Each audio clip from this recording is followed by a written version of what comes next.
ህዝብ ጥያቄ አድርገው ወደፊት አምጥተው እሱ ላይ ሲወያዩ ነው የከረሙት እሱ ላይ ኩኪስና ሻይ እየጠጡ እዛ ላይ ያንን እየመለሱ ያነሱ እየጣሉ ሲወያዩ ቆይተው ነው በዚህ ሰዓት ይሄንን መግለጫ ወጥተው ሄዱትና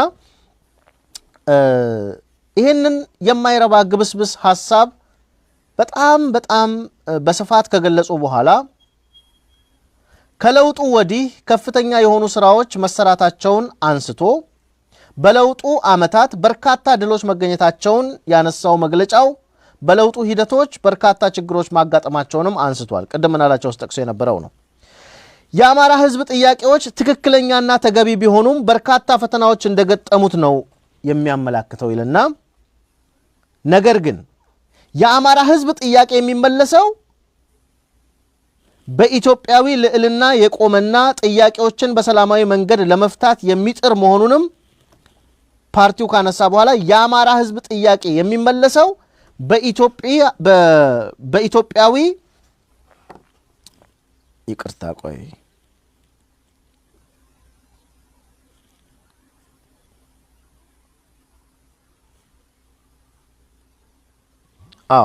ህዝባችን ያነሳቸውን መሰረታዊ ጥያቄዎች የሚፈቱት በኢትዮጵያዊነት ጥላ ስር በወንድማማችነትና እህትማማችነት መስተጋብር በህብረ ብሔራዊ ኢትዮጵያዊ አንድነት በሰላማዊና ዴሞክራሲያዊ ትግል ብቻ መሆኑን አበክሮ ያስገነዝባል ይላል በመሰረቱ የአማራ ህዝብ ጥያቄ በኢትዮጵያዊ ጥላ ስር የጋራችን የሆነች አንድ ኢትዮጵያ ውስጥ ሁላችንም በእኩል የምንኖርበት ፖለቲካዊ ምህዳር ይፈጠር ነው ጥያቄው እኔ አማራ በመሆኔ ብቻ መገደል የለብኝም እኔ አማራ በመሆኔ ብቻ የተሳሳቱ ትርክቶች እየተጫኑብኝ አንገቴን የምደፋ በየጫካው አንገቴ እየተቆረጠ የምጣል አልሁን እያለ ነው የአማራ ህዝብ ጥያቄ እያነሳ ያለው ኢትዮጵያዊነቱን ደግሞ ማንም ሰው እንዲነካበት አይፈልግም የአማራ ህዝብ ይሄ ሁሉም ኢትዮጵያዊ በጋራ የሚስማማበት ነጥብ ነው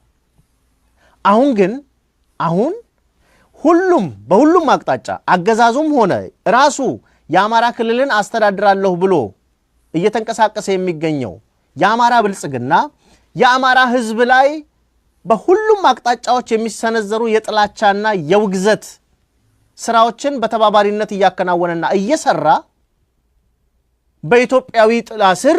በኢትዮጵያዊነት ጥላ ስር የአማራን ህዝብ ችግር እንፈታለን ብሎ ይመጣል በመሰረቱ የአማራ ህዝብ ጥያቄዎቹ በኢትዮጵያዊነት ጥላ ስር እንደሚፈቱ የማያቅ ህዝብ አይደለም ኢትዮጵያዊነቱን በምንም ተአምር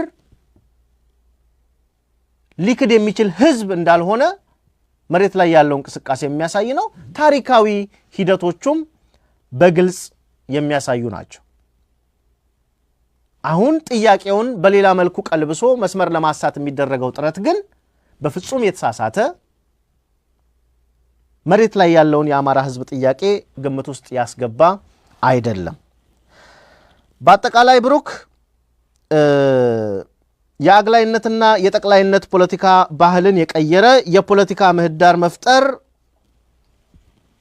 የሚል አንድ የመግለጫው ክፍል በጣም አስገርሞኛል ይሄ ብልጽግና የሚባለው ፓርቲ በኢትዮጵያ ደረጃ ሲቋቋም አንድ ወጥ የሆነ ፓርቲ እንደሚሆን የሚያሳዩ ፍንጮችን ለህብረተሰቡ ካሳየ በኋላ ሁሉም በአንድ ላይ ተስማምቶ አንድ ፓርቲ መጣ አንድ ወጥ የሆነ ከብሔር ማንነት የተላቀቀ ብሔር ላይ መሰረት ያደረጉ እንቅስቃሴዎችን የሚያስወግድ አንድ ፓርቲ መጣ ብሎ ህዝቡ በአንድ ላይ ሆ ብሎ እንዲቀበለው ለማድረግ ከፍተኛ ጥረት ካደረገ በኋላ የአማራ ብልጽግና የኦሮሚያ ብልጽግና የቤንሻንጉል ብልጽግና የጋምቤላ ብልጽግና የደቡብ ብልጽግና እያለ ሁሉንም በየብሔሮቹና በየአካባቢዎቹ ከሰየመ በኋላ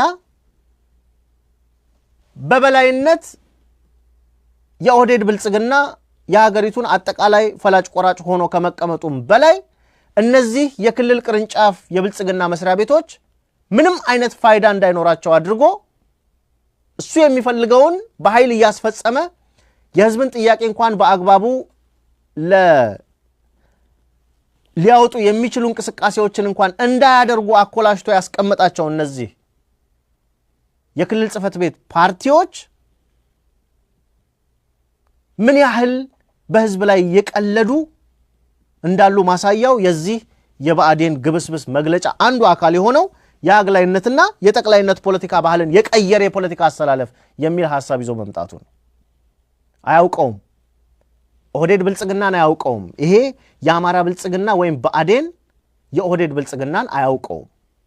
የጠቅላይነትና የአግላይነት ፖለቲካ መነሻና መድረሻው የት እንዳለ አያውቀውም። ምክንያቱም የዚሁ አካል የዚሁ የብልጽግና ስራ አስፈጻሚና ተላላኪ ሆኖ ስላለ ማለት ነው። እና በአጠቃላይ በጣም የሚያስቁ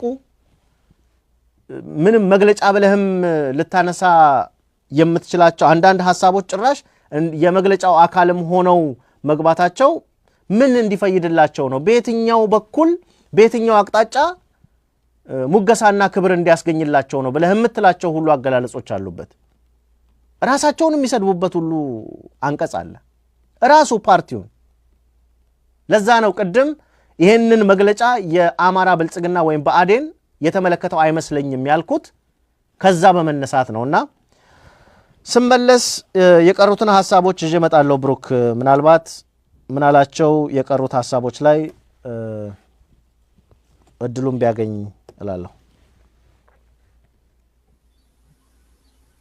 ይድነቃቸው ከልብ አመሰግናለሁ። ተመልካቾቼን ይቅርታ መጠየቅ እፈልጋለሁ። ከስክሪን ላይ ወጣሁት እንግዲህ ጉንፋን ስለያዘኝ ለዛ ነው።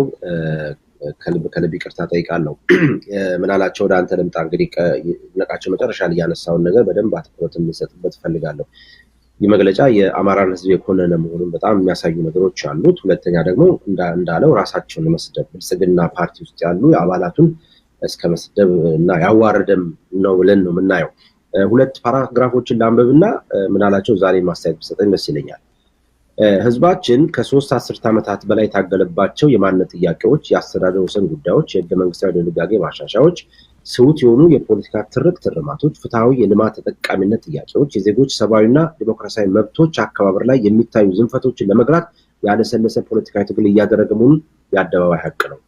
ምንም እንኳ የአማራ ህዝብ ያነሳቸው ጥያቄዎች ፍትሃዊነትና ተገቢነታቸው የማያወላዳ ቢሆንም መሰረታዊ ጥያቄዎችን በጸረ ኢትዮጵያ እና ጸረ አማራ አቋም ህልውናቸውን በመሰረቱ ቡድኖች በተሳሳተ የታሪክ አረዳድ ላይ በተመሰረተ ፖለቲካዊ ፍላጎቶች ተጣመው የተቀነበቡ በመሆናቸው የትግላችን ዳርቻ እላስጨራስና የተራዘመ ጊዜ የሚወስድ አድርጎታል ይላል። እዚህ ላይ እንግዲህ በተለይ ደግሞ የህገ መንግስት ድንጋጌዎች ብሎ ያነሳው ሐሳብም አለ። የአማራ ህዝብ ጥያቄው እንደሆነ ይታወቃል።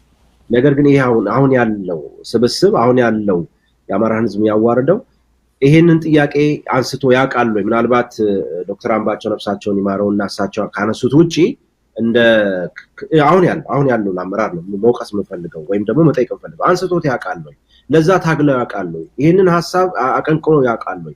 በጣም በርካታ የአማራ ህዝብ ላይ የተነሱ ትርክቶች አሉ፣ የሐሰት ትርክቶች። እነኛን ሲሞግት አይተናል ወይ? የወሰንና የማንነት ጥያቄ በሚመለከት እየተነሱ የግል አስተያየታቸውን ሲሰጡ እናያለን። ሰው ወይም ደግሞ የአማራ ህዝብ ተነስቶ ለዛ እንዲታገል ሲያደርጉ አይተናል። ግን እንደ ክልል እንደ አስተዳደር ክልሉን እንደሚመራ ያንን ጥያቄ አድርገው ተነስተው ያውቃል ወይ? እንደው የተወሰነ አስተያየቶች ስለሚሰጥበት ደስ ይለኛል። በእርግጥ ይህ ስብስብ ለአማራ ህዝብ የቆመ ስብስብ እንዳልሆነ የሚያሳይ አይደለም። ምን አላችሁ? አመሰግናለሁ በድጋሚ ብሩክ። እኔም ወደዛ ነው የምመጣው። ቀደም ሲል ውጤታማ ድሎች አስመዝግበናል ብለው ነገር ግን ውጤታማ ያልሆኑ ድሎችና ሐሰቶች፣ ውሸቶች እና ምንም ከህዝብ ይሁንታ ከማይሰጣቸው ጉዳዮች ጋር አያይዤ በርካታ ነገሮችን አንስቼ ነበር። በራሳቸው በመግለጫ ውስጥ ያለውን ነገር በማንሳት እነዚህ ሰዎች ለህዝብ ያልቆሙ እንደሆኑ፣ የህዝብ ጠላቶች እንደሆኑ፣ ጨርሶ መወገድ ያለባቸው ሰዎች እንደሆኑ የሚያሳዩ ሁነቶችን አነሳለሁ። በዚሁ መግለጫ ላይ ውጤታማ ድሎች አስመዝግበናል ብለው አይነተ ብዙ ነው እንደውም ያሏቸው ቅድም እንዳልኩት ካሉ በኋላ እስካሁን በመጣንበት ጉዞ ከለውጡ በኋላ ማለት ነው መንገዱ አልጋ ባልጋ አልነበረም፣ አሁናዊ ፈተናዎች ገጥመውናል ይላሉ። አሁናዊ ፈተናዎች የአማራ ህዝብ ፈተናዎች አይደሉም ለነሱ። አሁናዊ ፈተናዎች የራሳቸው ጉዳይ፣ የስልጣናቸው ጉዳይ፣ የሆዳቸው ጉዳይ፣ የምቾታቸው ጉዳይ እንደሆነ የራሳቸው መግለጫ ይመሰክራል። እነዚህ ሰዎች አንዳንድ ጊዜ ያው ማንነታቸው ህዝብ ያውቀዋል፣ ማንነታቸውን ግን በገሃድ በራሳቸው መግለጫ የመሰከሩበት እንደሆነ ራሱ ከመግለጫው ተነስቼ አሳያለሁ። የአማራን ህዝብ ጥያቄዎች ውለው ያደሩ ጥያቄዎች ናቸው ይላል። ውለዋል፣ አድረዋል። መዋልና ማደር ብቻ አይደለም ከርመዋልም ብለው ቢጨምሩበት ደግሞ ጥሩ ነበር። ውለው ያደሩ ጥያቄዎች ይሏቸዋል። እስኪውሉ፣ እስኪያድሩ፣ እስኪከርሙ ለምን እንደጠበቋቸው አናቅም። ሲጀመር የአማራን ህዝብ ጥያቄዎች አምነው አልተቀበሏቸውም።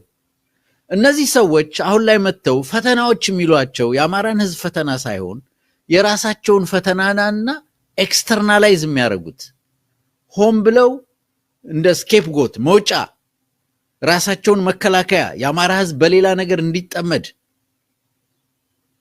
ሌላ ነገር እንዲያይ የራሳቸው ጉዳይ ብቻ እንደሆነ በሚያደርግ መልኩ የገለጿቸውን ነገሮች እንመልከት።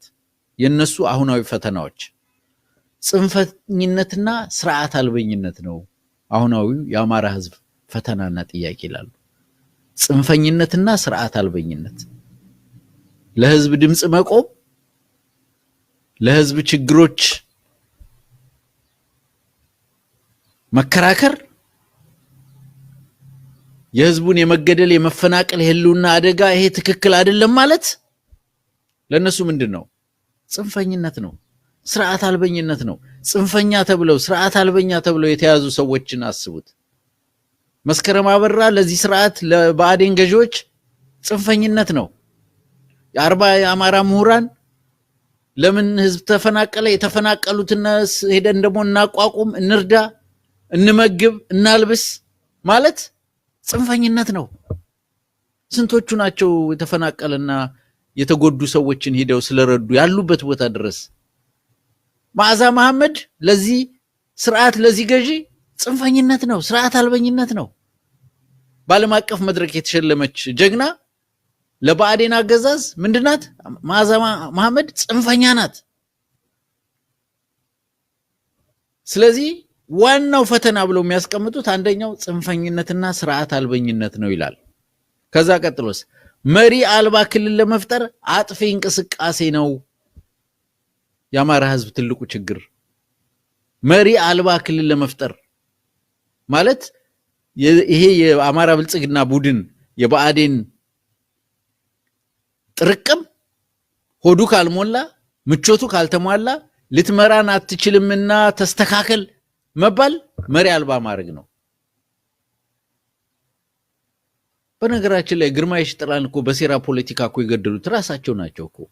ይሄ እኮ ነገ ይወጣል፣ መረጃው እኮ ነገ ይወጣል እኮ። በእነሱ ሴራ እንዴት ከአካባቢው እንደሚወጣ መቼ እንደሚወጣ ለራሱ ጓደኞች ነው በስልክ ደውሎ እዚህ ጠይቄ እዚህ ገብቼ አሁን ልነሳ ነው ምናምን ሲላቸው የነበረው።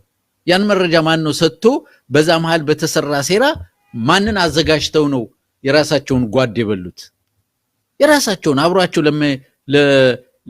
በቃ ምን ልሁንላችሁ የሚላቸውን ሰዎች ለሴራ ፖለቲካ ሲባል መሪ አልባ ክልል ለመፍጠር አጥፊ እንቅስቃሴ አለ ይለዋል። የአማራ ህዝብ ፈተና ይሄ ነው ለነሱ። መንግስትን ከህዝብ የሚነጥል የጠላት አጀንዳ ይሉታል። አሁናዊውን ፈተና የአማራ ህዝብ ፈተና ይሄ ነው ለነሱ። መንግስትን ከህዝብ መነጠል ተመልከቱ። ከህዝብ ነጠሉን፣ እንደፈለግን ሆዳችንን እንዳንሞላ፣ እንደፈለግን በህዝብ ላይ እንዳንጫወት፣ ህዝብ ሲገደል ሲጨፈጨፍ ዝም ብለን እንዳናይ፣ ምቾታችንን እንዳንጠብቅ ከህዝብ ነጠሉን። መንግስትና ህዝብን የሚነጥል የጠላት አጀንዳ ነው ዋናው ፈተናችን ነው እያሉ ያሉት። የተጠቂነት ስነ ልቦና ደርሶብናል። የተጠቂነት ስነ ልቦና ህዝቡ እንዲደርስበት ተደርጓል። ሳይጠቃ ተጠቅታል እየተባለ ነው። ለስነ ልቦናዊ ችግር ዳርገውታል ህዝቡን። ህዝቡ አምሮ እንደታመመ አድርገው ወስደውታል። ሳይጎዳር ተጎድተሃል ተብሏል። ሳይፈናቀል ተፈናቅለሃል ተብሏል። ሳይሞት ሙተሃል ተብሎ ተነግሮታል። ስለዚህ ምን ችግር ውስጥ ገብቷል? በእነሱ አባባል የተጠቂነት ስነ ልቦና ውስጥ ህዝቡ ገብቷል። ይሄ ነው ዋናው ፈተና ይሏል። የአማራ ህዝብ ፈተና ነው ለአማራ ብልጽግና የተጠቂነት ስነ ልቦና። ስለዚህ ህዝቡ አሁን የሚያስፈልገው ምንድነው? የአእምሮ ሐኪም ነው ማለት ነው። የአእምሮ ሐኪም እንዲታዘዝለት ሊጠይቁ ይችላሉ። ወይም የአእምሮ ሐኪም ያሰማሩለት ወደ ህዝቡ።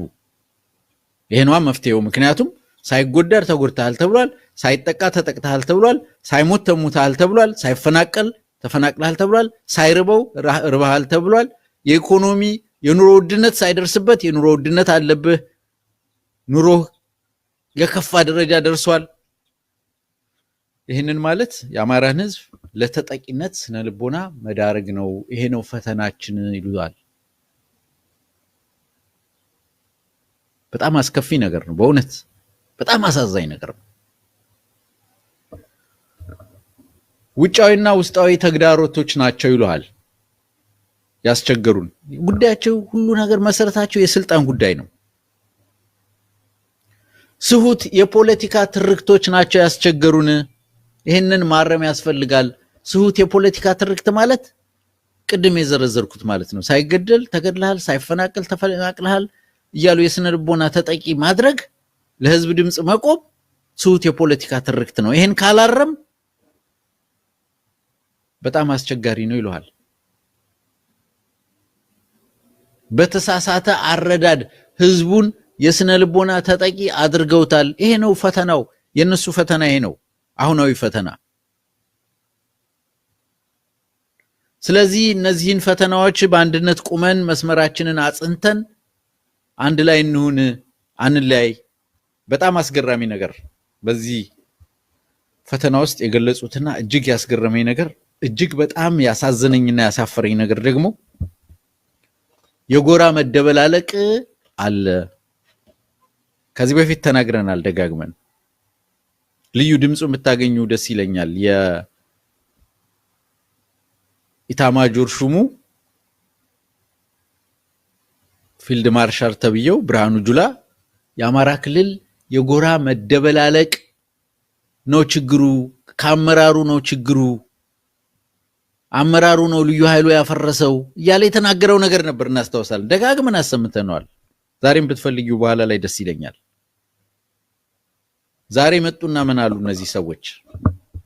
አዎ የአማራ አመራር አባላት ጥራታችን ሲመዘን መግለጫው ነው የሚለው ዝንፈት ያለበት ነው፣ የጎራ መደበላለቅና የሚና ብዥታ ተስተውሎብናል። ታዲያ ምን ትለዋለህ ታዲያ?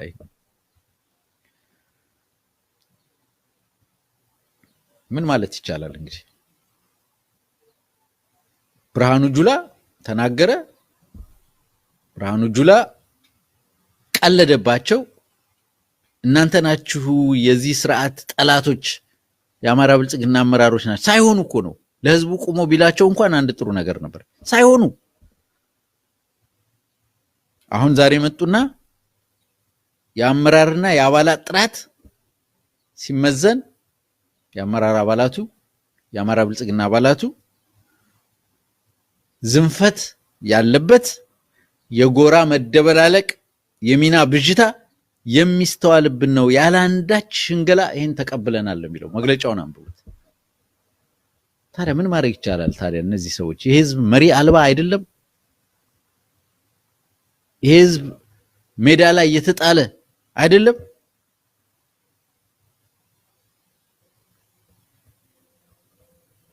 እኛን ተውን ነው በቃ፣ እንደፈለግን መቸን፣ እንደፈለግን በህዝቡ እንጫወት፣ እንዝረፈው፣ ሆዳችንን እንሙላ ነው። ምን ይላሉ ስለ ራሳቸው ሲናገሩ? እረኛውን በመግደል በጎችን የመቀራመት የተኩላዊ ቀመር የአውሬ ተግባር ነው። እረኛውን በመግደል በጎችን የመቀራመት ነው። እኛን የምትገሉን በጎችን ልትቀራመቱ ነው ይሉናል። የጠበቋቸው በጎች የሚጠብቋቸው በጎች ያሉ ይመስል እነሱ እረኛ ህዝብ በግ ነው፣ እነሱ ጠባቂ ህዝቡ ተጠባቂ ነው። በግ ነው፣ ዝም ብሎ የሚነዳ በግ ለነሱ። የአማራ ህዝብ ለነሱ ዝም ብሎ የሚነዳ በግ፣ ወደ ፈለገው የሚነዱት በግ ነው። ስለዚህ እኛ እረኛ ነን፣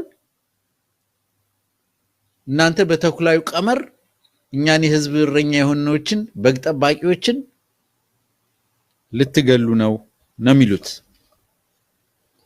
የት ሄደ የአማራ ህዝብ በተረኝነት በይፋ ተረኛንን እየተባለ ከስልጣን ተገሎ ራሱ የአማራ ብልጽግና የሚባሉ ትንሽ ትንፍሽ ያሉ ሰዎች እንዴት እንደሚባረሩ እነ ላቃ አያሌው እነ ደመቀ መኮንን አሁን የተገለሉ እና ገዱ አንዳርጋቸው የተገለሉ መጨረሻቸው ሰርተው አይደለም የተገለሉ።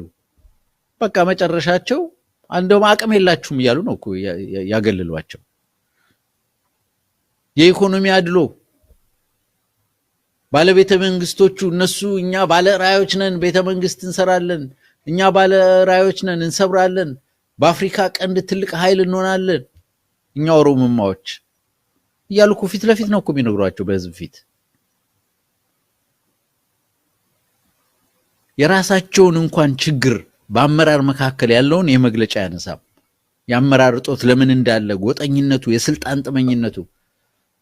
የአማራ ክልል እኮ የብልጽግና መንግስት የፈረሰ መንግስት ነው ተናግረናል። የፈረሰ መንግስት ነው። አስተባባሪ ኮሚቴ የምትባለው አለች እንዴ? እስኪ እውነት እንነጋገር። 8 አባላት ነበሩት፣ 8 የብልጽግና ተላላኪዎች ነበሩ። 3ቱ በተለያየ ምክንያት ለቀዋል። አይናለም ንጉሴ ፌደራል ሄዳለች